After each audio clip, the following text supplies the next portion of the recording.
There was a term back then, just like we use today, called false flag. They disguised their warship to be a simple whaling vessel, so they would lure their enemy to them. And as soon as they're on you, they throw up the pirate's flag.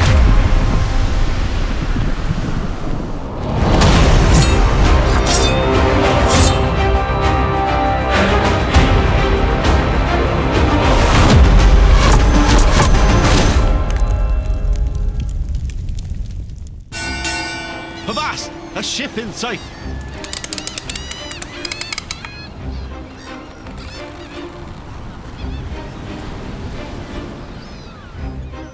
Welcome back to History Roundtable, the show where we unravel the mysteries of history. And we go into the fantastic relics and treasures lost to time. Today, we've got a pretty cool piece of history in the form of a book. So what do we have on the tray today? Yeah, not just an ordinary book. Small, but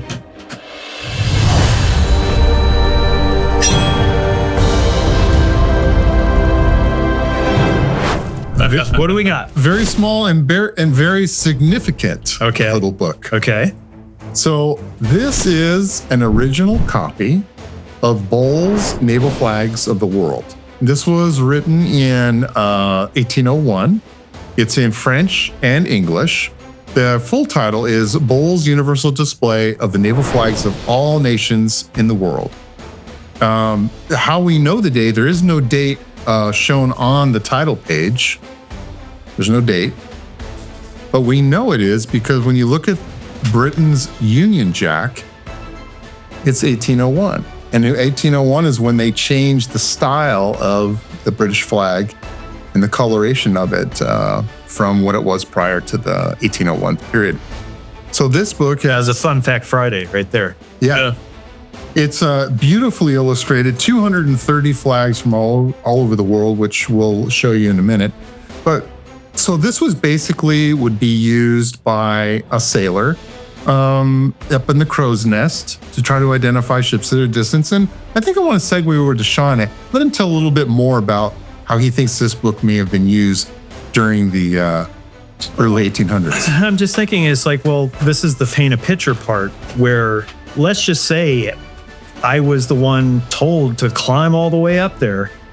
And let's just say, because we're going to be talking about some British warships and the like, famous ones, like the HMS Victory. That mast was over 150 feet high, almost 200 feet, the center one. So you're climbing and climbing and climbing. And, you know, again, I wasn't there, but I can only the terror, especially at sea. And this thing's rocking and rolling, and the higher you go, the more of a whiplash effect you're going to deal with. You know, so if I was that guy, of course, I would have a collapsible telescope that I could keep on my person, or these tools are already up there, so I don't have to drag them to and from. So I'm going to use a tool, especially like one of these, that is going to see great distances.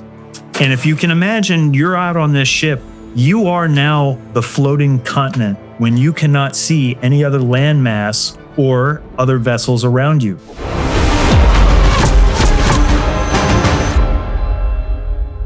Now, if you love all the content that you're seeing here, and you're like, I gotta get more, I wanna see behind the scenes. Here we are. Finally. We're in a undisclosed private location up somewhere in the mountains in California.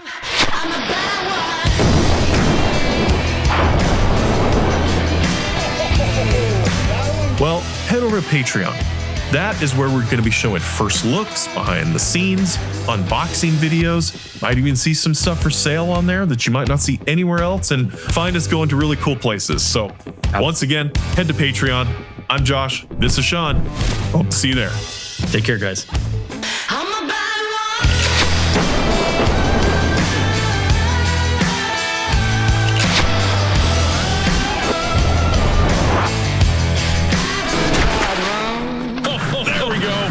Oh, I can't wait to see that, Tony.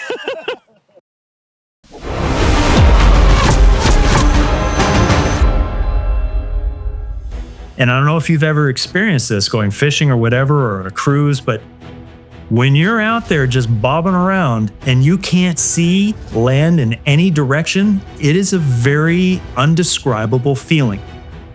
And if you can imagine these people that were doing these transatlantic and Pacific voyages, holy cow, you're out there for months on end without seeing anything. Yeah. That, and you have to rely on just everything and everybody that's on that ship for your own survival and everybody else's, let alone what nature's got to throw at you. And now you've got potential pirates and all this other stuff going on. So tools like this were so important.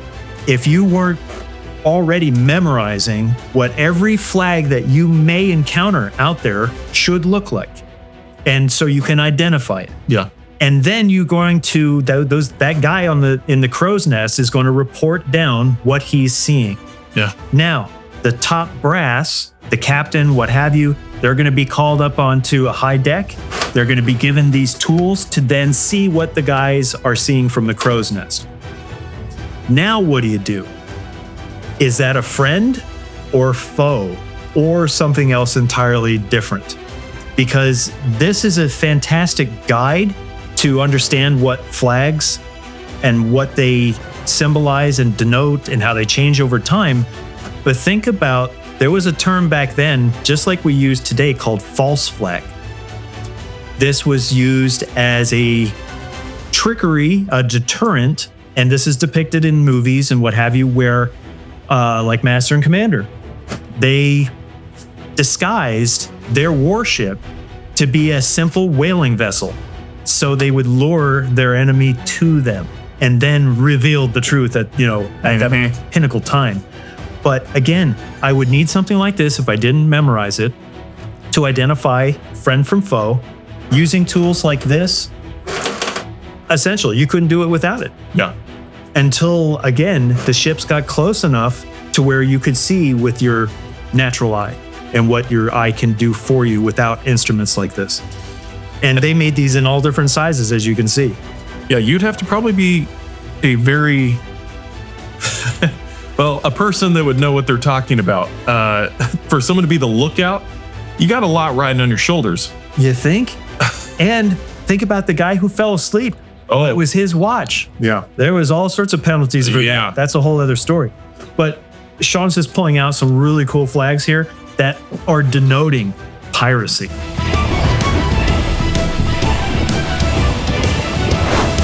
So there's an old English term for pirate, which is called rovers. They would also be called sea rovers or sea wolves, as well as pirates spelled with a Y. Mm-hmm. This particular little orange flag here, it says here, Algiers Rovers. Barbary Pirates. Barbary Coast. Algiers. Then we have another flag here, which just says Rovers, which we're going to talk a little bit about where this flag originates from. So this little book has got a wealth of flags, most of which are now obsolete or do no longer exist, but some do still exist in some of the older countries' icons like Spain. The flag of Spain is in here, beautifully illustrated. It's just an amazing book. The fact, again, that these things survive, and if you really were to think about it, was this used at sea? Was this in the pocket or a satchel or what have you of a navigator or whatever? And here it is. It survived. And my understanding was these were printed, specifically to be used by, English vessels to, assist their navy. The admiralty would distribute these to different officers to use them, during this period. And there was just so many flags, and you needed to know if you're dealing with a friend or a foe. Now, granted, as Sean, has, shared previously, pirates oftentimes would fly a flag of, say, a friendly country. And as soon as they're on you, they throw up the pirate's flag and scares everybody to death, and they're boarding your ship, and things are getting crazy. So, and the thing is that pirates it's almost kind of a misnomer. Like you're not a pirate unless you have a pirate flag. Well, not all pirates had pirate flags. In fact, they didn't want any identification at all on their approach to a vessel that they wanted to capture. You wanted to have that level of, well, we don't know what you are yet. Yeah. So we're not going to fire upon you until you get closer to us. By then, it's too late. And some of these, reading some of the history about these pirates, one of the things I remember reading about is that sometimes they would pull alongside an unsuspecting ship, and everybody on the ship the pirates are all naked. And then they, pull a flag up that basically says, we're not going to give you any quarter unless you surrender. I mean, can you imagine? You're in the middle of the ocean. Here comes a boat full of, 200 pirates that are all buck naked. They're going to board you. Yeah, you're giving up. Right? A lot of research into that one. Yeah. I was going to say, I think they still have those cruises in the Caribbean. Yeah. But I mean, they're yelling and screaming. Junk is hanging out. I mean, it's shit getting crazy, right? We're talking about a whole different amount of weaponry now. Yeah. This is going down dude, we're going in the weeds now, guys. Hey, man, we're bringing history alive, and that's part of it. But you're right. And, through some of the series that, like Black Sails and things, again, they depicted it well. Like, these are just guys. Like, we're just guys. But we need to come up with a persona that's going to scare the living crap out of anybody that even comes across us or our name. We have to have that reputation. And the life expectancy, these are young guys from like 15 to maybe 25, 30. If you're 35, you're an old man. Yeah. So these are young guys that are like, they're these pirate captains and stuff. And, not that we're going too far into the weeds, but think about the mentality of why these individuals chose the path of piracy to begin with. I don't want to point any fingers, but the people who made the rules kept changing the rules of the game. In other words, hey, guy, we're going to give you this document, giving you free reign to rape and pillage and destroy and whatever on our behalf, as long as you share a percentage of the spoils. Well, okay, there's no phones. This guy thinks he's all, great. I've got all the protection I need. He's going to go out and do his deeds. Well, he doesn't know, because he's been out there for 2 years now, that the game has changed. Now, what he's committing is against the law. And now the very same people that gave him the permission to go out there and take vessels, those same people are now after him for doing the very thing they said that he could do in the first place. Privateers. Exactly. Yeah. So that's only one part of it that would piss me off, is that game. But you had certain countries that just were maybe down in manpower, just decide, well, we're just going to take them. There are literal accounts of people waking up from a night of drinking at the tavern, not knowing how the hell they just got on a British warship. Now they are pressed into the Royal Navy, and they don't know what the hell happened the night before. They were clocked over the head and brought onto the ship and said, guess what? This is your life now. You're going to swab the deck, matey. So there was a lot of reasons why people went against the government, went against the rule of law, because it only benefited certain individuals and the rest were left to deal with it. Kind of reminiscent of history repeating itself over and over and over, and we never seem to learn from this shit. So here we are. A lot of these guys that were pirates, a lot of them were just upstanding citizens, great people, educated. Who knows what flipped them? Yeah. But it was too much. So they said, forget it. I can't work within the confines of what you're placing in front of me. So I'm taking a different path. Well, let's recap. What happened to most every pirate? Dead. Or disappeared, the lucky ones. Henry Avery. But there weren't very many that survived. So, I mean, the most successful pirates, how long did they even last? Maybe 5 years at best, but they're always on the run. Yeah. And that's a whole other life to live. Yeah. And that's something we're going to do a deep dive on one of these days on the History Roundtables. Talk about the lives of some of the most infamous pirates like Mary Read and Henry Avery and, Black Bart and Blackbeard. So this is going to be fun. Yeah. And Bonnie, yeah. So there's lots of interesting characters and some pirates that are lesser known that came from Spain and France. And there's a whole bunch that have got really amazing stories. And let's not forget, piracy is not just isolated to the 17th and 18th century. Yeah. Piracy has been going on ever since humanity was on the scene.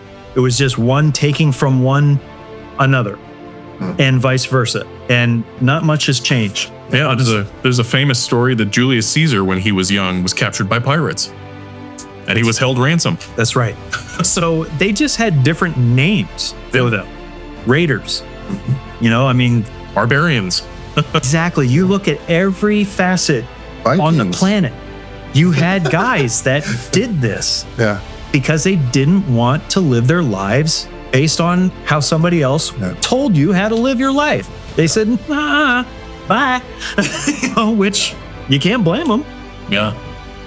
But anyway, this is going to segue into some other things because we've now touched on a ship called the HMS Victory. Yes. This subject line is going to open the doors for so many other things for us to talk about. From what you may think of as mundane as a book, but how important is this book that ties in all these other things, whether it's a telescope, a flintlock pistol, a cutlass, a cannon, sails, rigging, the keel, the rudder, it's all connected. So normally you guys ask me to paint the picture, but you've done a lot of research on this, and I am particularly interested in that flag, and if you can tell me something about that. Well, I do have quite a bit to share about this particular flag, which shows a skull and crossbones, a pirate, armed with a sword, and an interesting hourglass with wings. So let's take a look into this. Paint a picture of that. Yeah, this flag that is noted in this book called the Rovers.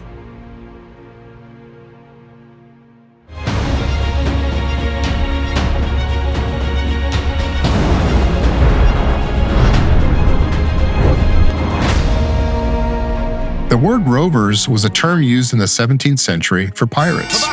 This flag is believed to have been used by a pirate named Christopher Moody, who was part of the crew of a ruthless pirate captain named Bartholomew Roberts, also known as Black Bart. This flag features a red and gold Jolly Roger that meant no quarter would be given. It also featured an hourglass with wings to show his victims that their time to live was flying away. And in the middle was a white arm holding a sword.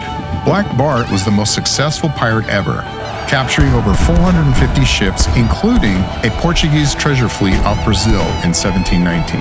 In 1722, Black Bart was killed by the British off of Africa, and Christopher Moody, along with the rest of Black Bart's crew, were captured and hung the same year.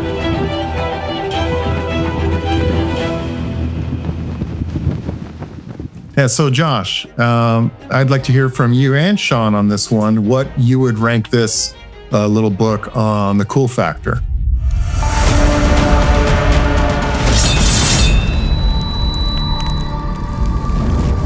Man, well, for me, this really connects the dots and fills in the extra gaps that, we don't talk too much about the books that are talking about the stuff that we do. We always are showing the other items, not from a book and how they saw it at the time. So for me, getting to see flags from these different countries, these ships, what it looked like at the time, the country's flags today weren't the same as they were 200 years ago. And let's not overlook the fact that this is all colored. Yeah, hand colored. Hand colored. Yeah. So every edition of this book had to be, had personal attention. It just wasn't on a printing press and colors are there and no. Yeah, I would place this, a solid 8.5 out of 10. I mean, it's cool. It hits all those marks. It's just fantastic. And again, okay, the sex appeal of objects in front of you. Yeah. It's a book. Yeah. It's what's within. Okay. This is, a spyglass. It's got cool factor to it, but in comparison to. Right. Everybody's going to have their own opinion. Yeah. And it's like you can't conduct everyday affairs without tools like this. And what's interesting is that it was made in England, in London, but it's in English and French. So this publishing company was selling these books to the French as well as the English. So, And think about the time this came out. 1801. Now, okay, this is going to be the perfect segue. it'd be a little treasonous. You think? I mean, but it also proves that it was all about people making money. Yeah. There are things being exposed now about gun makers in London that were supplying the colonies with weapons during the conflict that their own country is fighting against. I mean, if there was an act of treason, you're supplying the enemy with the very weapons that you're going to be using against us, which is kind of nuts. International arms dealers of the 19th century. That's kind of what I'm saying. Century. And here, this is proof. Yeah. 1801. This is one of the biggest battles in naval history. The Battle of Trafalgar. This is Lord Nelson. We're talking Napoleon. This is that next ratcheting up after the American Revolution. This is the catalyst. This is now the stage that propels us to this next category. Which, again, without this, you wouldn't understand seeing a Union Jack, even on, whether it's a ship model and that's the other thing. We have an opportunity to do a little recon road trip. And again, these are things that I've been waiting for the right opportunity because there's only so much that can fit in here. Yeah. What can fit on the tray today? There are certain things that we want to bring to you guys that won't even fit in this room. We're getting there slowly, and you're helping us do it. So we can't thank you enough for helping us. Yeah, for sure. But getting back to these are just the tips of the iceberg. And what I have planned for you guys, oh man, we're gonna have so much fun. I so much weight. Right? Man. It's going to be a lot of fun. So again, the picture painted is that all of these things that we're bringing to your attention are connected in some way, shape, or form. And it's our job to try to convey why these are important. Again, the cool factor, why things have been overlooked over the years, and maybe they shouldn't be now because they're being lost in translation. Every time somebody writes a book, you're to assume that what's in that book is factual. Yeah. We don't know. Well, think how things have been misconstrued over the years because of somebody's mistake in a book. So that's the lesson. You can't always believe everything you read or you hear. Do your own research. Come up with reasonable deductives. Well, I hope you guys liked Bowles, Naval Flags of the World. Great little book. And if you liked stories like this, make sure you subscribe and follow for some more. We'll see you on the next one.